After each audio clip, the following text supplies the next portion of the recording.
Alright, well, welcome back to the channel, everybody.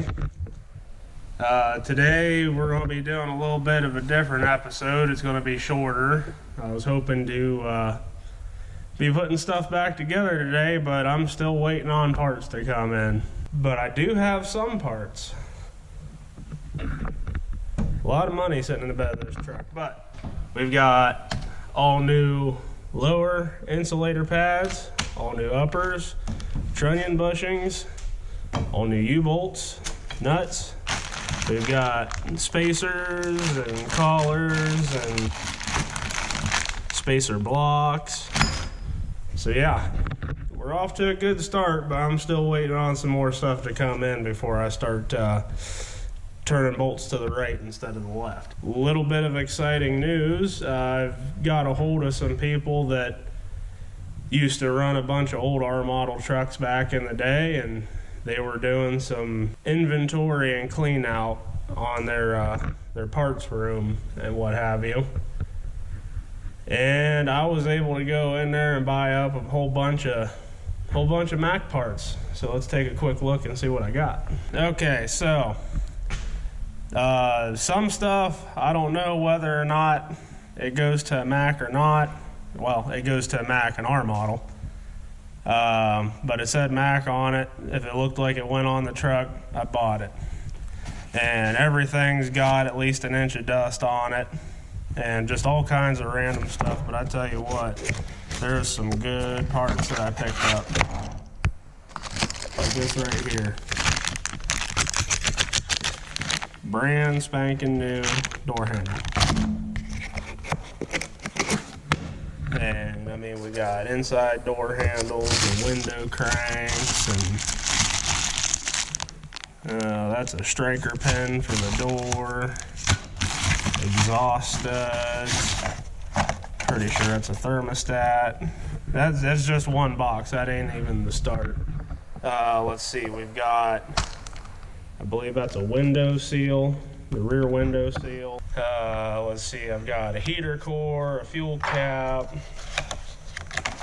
a brand new Mack speedometer, a brand new dash panel, a piece of intake tubing, and then I've got a bunch of parts stacked back here on my shelf.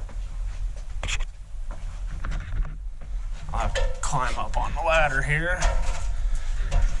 But I've got 4 S cams for the rear, AC pump, an AC condenser, AC lines. I got a set of 6 injector lines. I've got a new wing window up there, door seals, all kinds of engine gaskets. Got a new back window.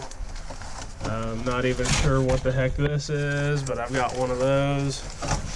Oh yeah, I've got 2 new cab shocks. Actually, I think I got 4 of them. Yeah, all kinds of stuff. It's ridiculous, the amount of parts that they had laying around for these old trucks. Ooh, I got new mirrors. They don't say Mack on them, but they're still the cool old style that I like. But yeah, that was nice that they was able to have me come in and give me first dibs on all those parts, because this old truck's gonna appreciate it. But I've got one more surprise that I got from this place. Can anybody guess what that is? Oh yeah. I've got all of the old service manuals for older Mack trucks. This right here is just $1 million worth of information. Now obviously some of these manuals aren't for this truck in particular, but the majority of them are. I also got the transmission manual, everything you need to know about that. along with parts lists and what have you. I got another transmission manual right here. So yeah, that's gonna come in handy. Moving away from all the talking and getting into a little bit of action. Like I said, I do not have all the parts I need yet to start putting the rear ends back together. And since I'm kind of short on time, instead of tearing into the rear ends, because if I'm going to do that, I want to be able to dedicate some time to them, I think what I'm going to do is I'm going to start breaking tires down. So I'm going to go ahead and get the first 4 rolled out over here, get the cores pulled on them so they all air down, and I'll bring you guys back because that's noisy. And then I'll show anybody who wants to watch or doesn't know how to break down semi-truck tires.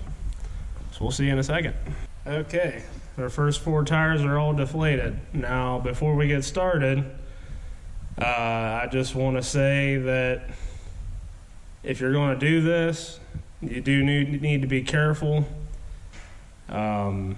Breaking down tires isn't as dangerous as, airing them back up after you get the new tires on or whatever. But if you're going to do it at your own risk and just pay attention to what you're doing.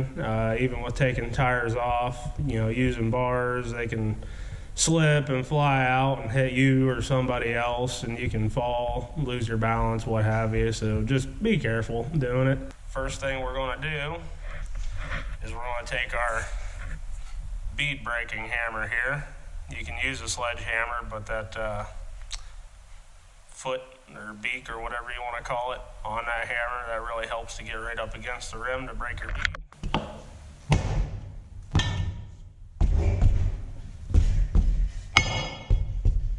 Nice old stiff tire right there. Now something very important, lubrication. If you're going to do this, might as well try to make it easier on yourself. This is just WD-40. There's all kinds of, mounting and dismounting compounds you can use. At least for taking tires off, I like something that's a little bit thinner, but to each their own, I guess.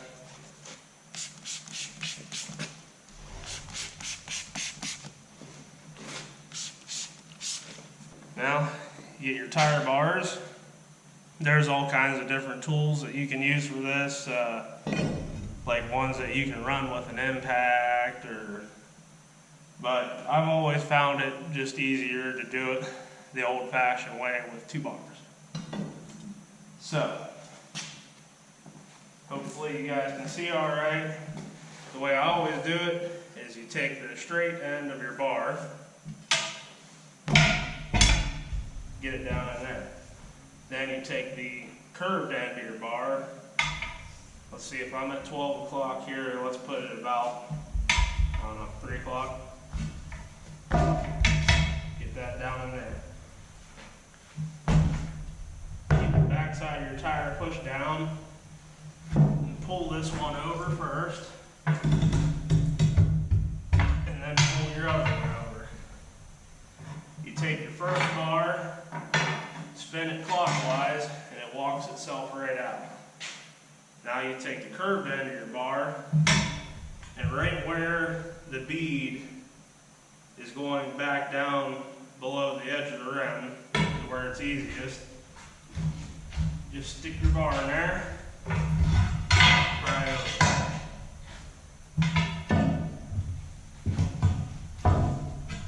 Just like so. Now it doesn't help that everything's cold. It's probably about 40 degrees Fahrenheit out here. So you take your bar out, stand it up, spin this around for you. Take the curved end of your bar and get it up in that rim on the other side, so when you pull up, you're prying the rim out of the tire. Usually what I do is I'll get that in there, and I'll just essentially let the tire fall onto the bar, and usually it just pops right out. Naturally, because it's on camera, it won't.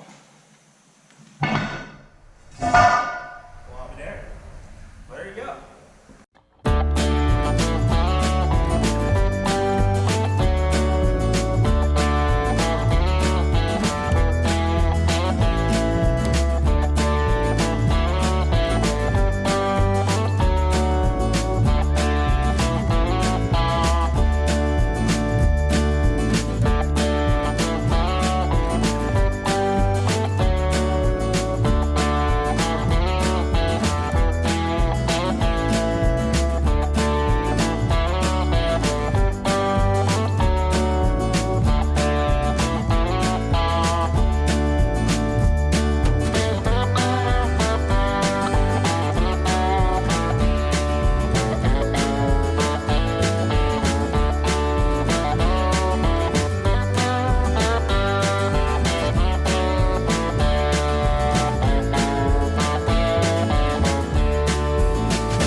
Done. I'm gonna go ahead and get the other four and we'll see you here in a minute. Whew. All right, well, there you have it. 8 wheels broke down, ready to go to the sandblaster. Now I'm tired. But hopefully here within the next couple days, the rest of my parts will be coming in for the trunnion, and hopefully I'll be able to start putting that back together. I think I've decided what I'm going to do is I'm going to get the axle housings bolted back onto the leaf springs and everything before I go ahead and pull the gearboxes off of them. That way they're not going to fall over and move around on me or anything like that when I'm trying to line the gearbox back up on them. But just wanted to say thank you again to everyone who's subscribed and who's watching and that makes comments telling me about their own experiences in old Mack trucks. That's a lot of fun to read and converse back and forth with y'all. So, until next time, guys. Thanks for watching and have a good one.